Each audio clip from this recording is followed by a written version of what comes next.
Assalamualaikum warahmatullahi wabarakatuh. Salam sejahtera buat kita semua. Jumpa lagi dengan saya dalam perkuliahan akuntansi dasar. Kali ini kita akan membahas tentang ayat jurnal penyesuaian. Apa itu AJP? AJP atau ayat jurnal penyesuaian adalah ayat jurnal yang dibuat untuk menyesuaikan saldo-saldo rekening yang ada di neraca saldo menjadi saldo yang sebenarnya sampai dengan akhir periode akuntansi. Terkadang ada transaksi yang belum selesai karena meliputi 2 periode atau 2 tahun. Misalkan biaya sewa, ya kita bayar di awal untuk 1 tahun, misalkan September 2021 sampai Agustus 2022. Nah, sementara pencatatan tuh harus 1 periode, maka di Desember 2021 harus disesuaikan. Tujuannya adalah satu, untuk mengoreksi perkiraan-perkiraan yang ada sehingga mencerminkan keadaan aktiva, hutang, modal, pendapatan, dan biaya yang sebenarnya. Jadi sudah clear ini ya.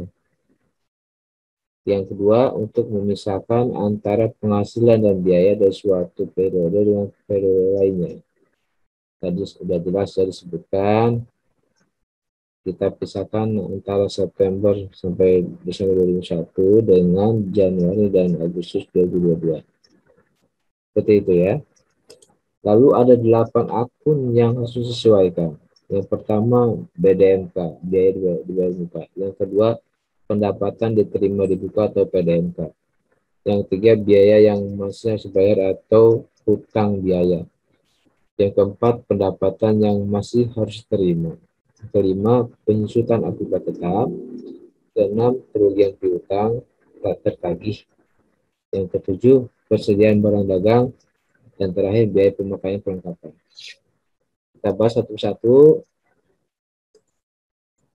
Pertama adalah biaya dibayar muka, yaitu biaya yang dibayar pada satu periode tertentu, tetapi manfaatnya meliputi tahun pembayaran dan tahun berikutnya. Ya, sini misalkan biaya asuransi, biaya sewa, biaya pajak dan lain-lain dibayar di awal, tetapi meliputi 2 tahun. Maka ini yang disebut transaksi yang belum selesai, perlu disesuaikan di akhir Desember. Nah, ada 2 pencatatan untuk BDMK ini, ya. Pertama dicatat sebagai harta, yang kedua dicatat sebagai biaya. Kalau dicatat sebagai harta, maka jurnal awalnya adalah sewa dibayar muka pada kas. Nanti pada saat AJP 31 Desember muncul biaya sewa dan dikredit sewa dibayar muka, ya. Mengurangi yang ini. Dan yang dicatat adalah biaya yang sudah digunakan atau terbayar. Sementara kalau dicatat sebagai biaya, jurnal awalnya adalah biaya sewa pada kas atau bank, maka JP di 31 Desember adalah muncul sewa dibayar muka mengurangi biaya sewa di kredit ya. Dan jumlah yang dibayar adalah jumlah yang belum terpakai. Ya. Baik, kita contohkan. Membayar premi asuransi 1.200.000 untuk periode 2 Februari 2000 sampai dengan 2 Februari 2001, berarti 1 tahun ya.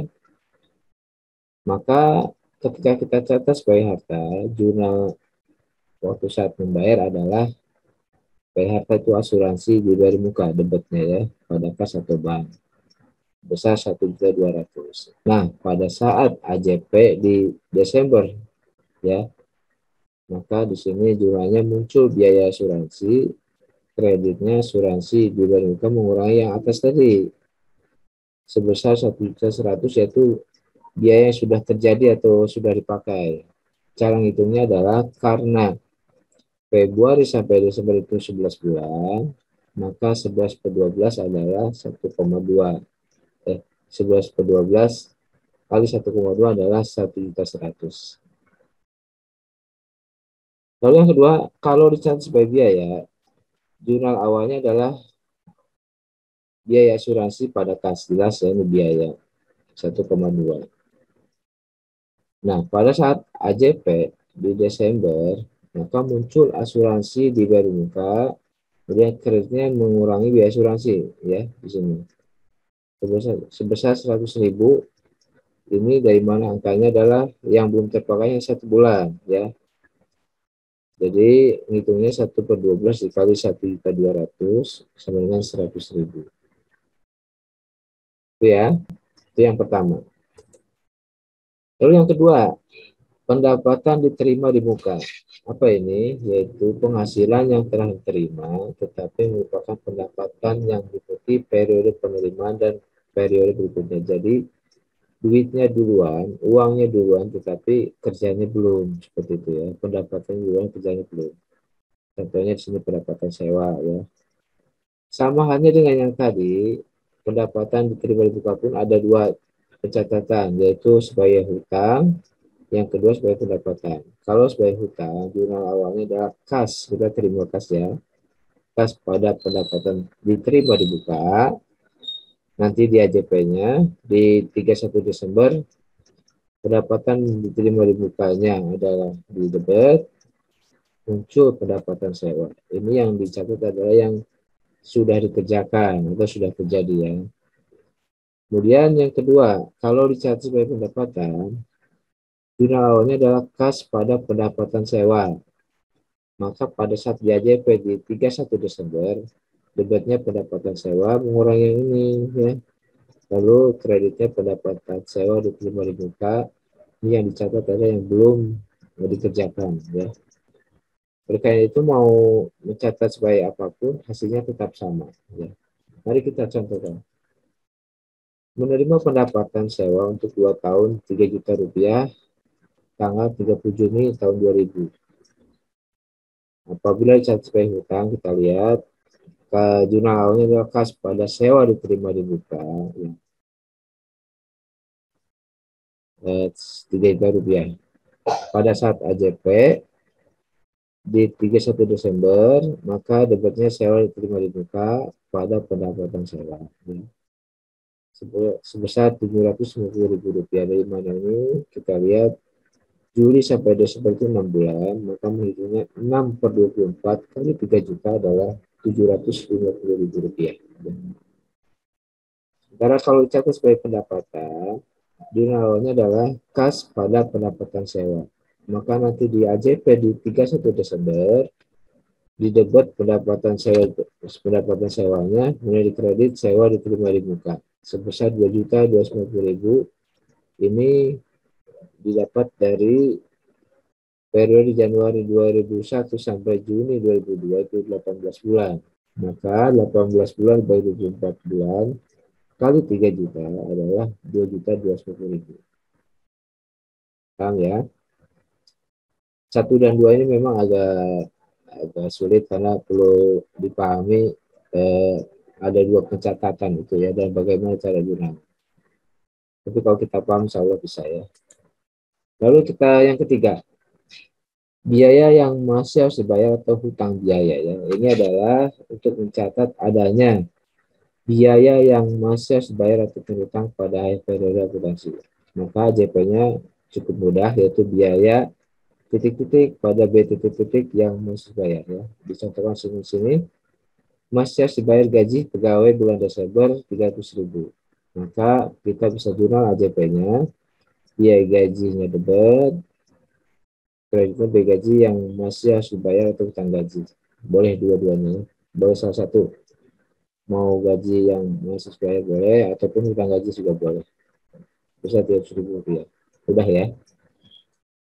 Keempat, pendapatan yang masih harus diterima. Ini adalah untuk mencatat adanya pendapatan yang masih harus dibayar piutang penghasilan ya, piutang harus diterima oleh kita. Jadi ini piutang maksudnya ya. AJP-nya adalah pendapatan titik-titik yang masih terima debit ya, kreditnya adalah pendapatan titik-titik ya. Dicontohkan langsung di sini masih harus terima pendapatan bunga untuk 2 bulan masing-masing 120.000, maka mudah saja kita AJP jurnalnya adalah pendapatan bunga yang masih harus terima itu di debit, kreditnya adalah pendapatan bunga di kredit sebesar semuanya 210.000 ya, karena 2 bulan, per bulannya 120.000. Mudah kan ya. Lalu yang kelima, penyusutan akibat tetap. Nah ini untuk mencatat biaya penyusutan atas akibat tetap. Jadi setiap bulan atau setiap tahun namanya akibat tetap itu pasti ada penyusutannya ya. Maka AJP-nya adalah biaya penyusutan pada akumulasi penyusutan. Langsung saja kita contohkan kendaraan dengan perolehan 70 juta disusukan sebesar 10%. Ini berarti setahun ya disusukannya 10%. Ya, 10% dari 70 juta adalah 7 juta rupiah. Maka bisa kita AJP di 31 Desember adalah biaya penyusutan inventaris kendaraan pada akumulasi penyusutan inventaris kendaraan sekitar 7 juta rupiah. Mudah ya. Yang keenam adalah kerugian PTT atau piutang tidak tertagih. Ya, ini untuk mencatat kemungkinan ya ada piutang tak tertagih atau bad debt ya.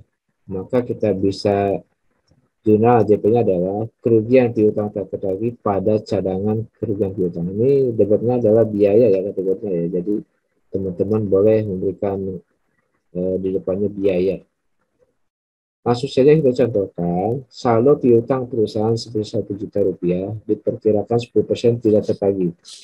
Maka bisa kita AJP, debitnya biaya kerugian piutang tak tertagih pada cadangan kerugian piutang 100.000 ya. Dari mana ini 10% dari 1 juta rupiah ya. Lalu ketujuh adalah mencatat AJP persediaan barang ya. Ini terdapat dua metode. Pertama metode HPP atau harga penjualan, yang kedua metode ikhtisar laba rugi. Seperti ini ya AJP-nya. Kalau di soal nanti ada pembelian, ada retur, ada ongkos angkut pembelian, maka gunakanlah metode yang pertama ini. Jika tidak ada akun-akun tersebut, maka bisa kita pakai metode yang kedua ini ya, pakai ikhtisar laba rugi. Pada umumnya menggunakan metode pertama ya. Yang kedelapan, biaya pemakaian perlengkapan. Ini adalah biaya nilai sebagian dari harga beli perlengkapan yang telah digunakan. Ya. Jadi AJP-nya adalah beban perlengkapan, biaya pada perlengkapan jadi mengurangi perlengkapannya. Ya. Langsung kita contohkan, perlengkapan di daftar saldo memperlihatkan jumlah 500.000. Setelah dihitung secara fisik atau outline persediaan perlengkapan, terdapat 300.000. Sisanya ya berarti ada yang terpakai 200.000 rupiah. Ini adalah biaya ya. Maka kita AJP menjadi biaya atau beban perlengkapan pada perlengkapan 200.000 rupiah. Mudah ya. Itu saja 8 akun yang harus di AJP.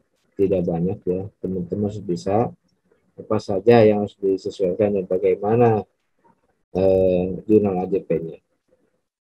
Baik, langsung saja kita kepada latihan AJP ya. Di sini ada kasus ya, neraca saldo toko Syahrini ya, tanggal 31 Desember 2010 tersebut ini. Nah, di sini ada keterangan di 31 Desember ada 7 hal yang harus disesuaikan ya. Kita diminta untuk membuat ayat jurnal penyesuaian. Langsung saja di sini yang pertama terdapat keterangan persediaan akhir barang dagang 1.500.000. Berarti ada akhir ada awal. Awalnya itu di sini yaitu 2.500 ya. Maka langsung bisa kita jurnal sebagai berikut. Baik. Yang pertama adalah semua tanggal AJP itu ada di 31 Desember 2010.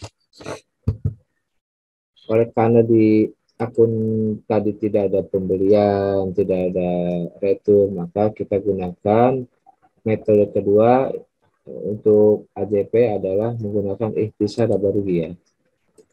Maka kita bisa guna bentuknya ikhtisar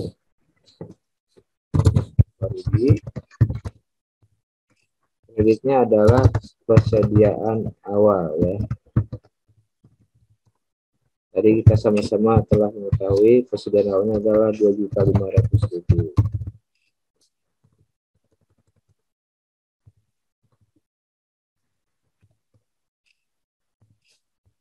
Kreditnya pun sama 2.500.000. Lalu jurnal kedua adalah persediaan akhirnya ya. Persediaan akhir pada ikhtisar labariyah sebesar 1.500.000.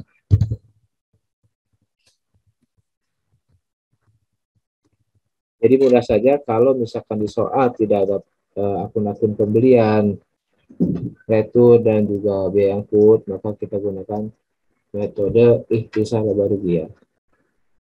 Baik, lanjut ke nomor 2, kita lihat taksiran piutang tetap bagi 1% dari saldo piutang. Kalau kita lihat saldo piutangnya adalah di sini 4.500.000, maka 1%-nya adalah sekitar 45.000 ya. Maka langsung saja kita bisa jurnal di sini tetap tanggal 31 ya teman-teman. Tetap jurnalnya adalah kerugian piutang tetap bagi atau biaya. Lawannya adalah kredit cadangan piutang tetap bagi sebesar 45.000, 1% dari 4.500.000.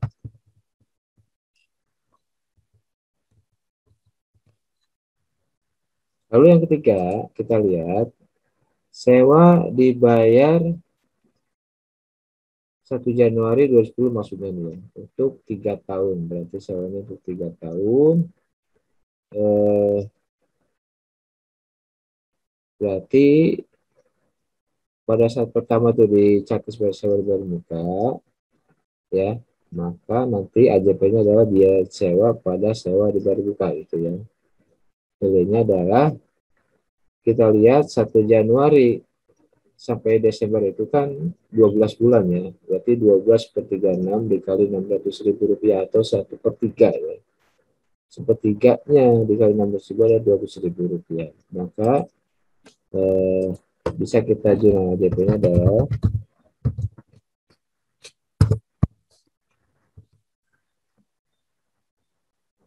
biaya sewa pada sewa dibayar muka ya.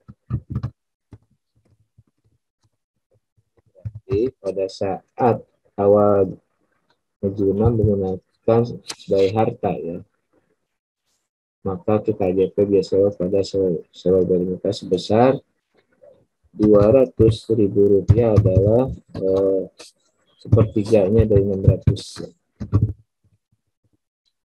Baik, lanjutnya yang keempat adalah adanya penyusutan gedung 5%. Ini tentang penyusutan, mudah saja ya. Biaya penyusutan pada akumulasi penyusutan, gitu kan. Nilainya 5% dikali dari gedungnya adalah 18 juta rupiah.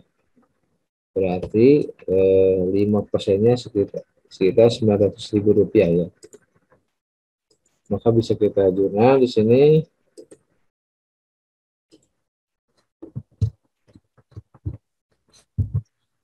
biaya penyusutan gedung ya, singkat saja. Lawannya adalah akumulasi penyusutan gedung ya.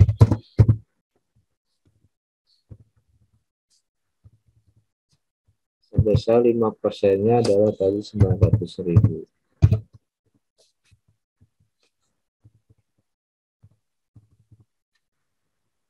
Baik, selanjutnya adalah yang kelima, gaji yang masih harus dibayar 30.000 dan gaji dibayar muka dari 15.000 rupiah. Maka mudah saja kita jurnal di AJP-nya di 31 Desember. Untuk hutang gaji, kita bisa jurnal biaya gaji pada gaji yang masih dibayar ya. utang gaji. Saya tadi berapa? 30.000 ya. Lagi untuk gaji dibayar muka berarti ini untuk gaji bayar muka pada biaya gaji sebesar 15.000. Mungkin saat gajian ada karyawan yang nggak masuk ya, jadi belum dibayarkan oleh perusahaan, sementara perusahaan harus mencatat biaya gaji gitu ya. Baik, selanjutnya adalah kita lihat keenam, asuransi dibayar di muka Rp200.000 ya. Nah, ini sama hanya dengan BDMK tadi seperti sewa ya. Karena di awalnya dicatat sebagai biaya asuransi, maka pada saat ADP adalah asuransi dibayar di muka pada biaya asuransi ya, mengurangi sini sebesar Rp200.000. Baik, sini kita ADP saja tanggal 31 ya. Ini jurnalnya adalah asuransi. Singkat ya. Dibayar di muka mengurangi biaya asuransi yang dicatat di awal sebesar 200.000 ya. Tidak usah dihitung karena sudah diberitahu ya 200.000 yang harus disesuaikan. Teman nanti di praktek di lapangan harus menghitung sendiri ya. Jadi di contoh berapa yang sudah terpakai dan belum terpakai. Berikutnya adalah bunga yang masih harus dibayar, ditagih ya, berarti pendapatan yang masih harus dibayar ya 750 dan bunga diterima di muka adalah 500.000 500 rupiah ya. Maka bisa kita guna yang ketujuh ini ya. Pertama, pendapatan bunga yang masih diterima ya pada pendapatan bunga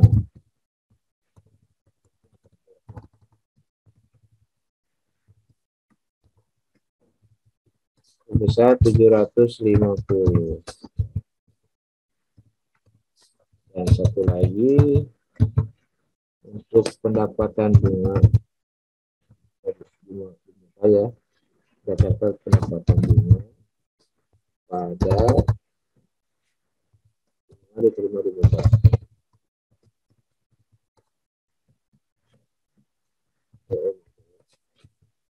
sebesar 500 rupiah ya. Jangan lupa ini dijumlahkan ya, kalau kita jumlah hasilnya menjadi 5.391.000 rupiah. Ini harus balance juga teman-teman ya.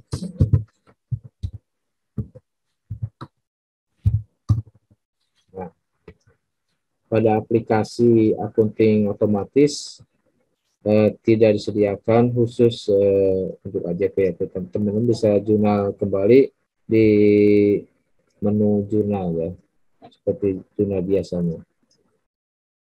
Baik, ini saja ya yang bisa saya sampaikan.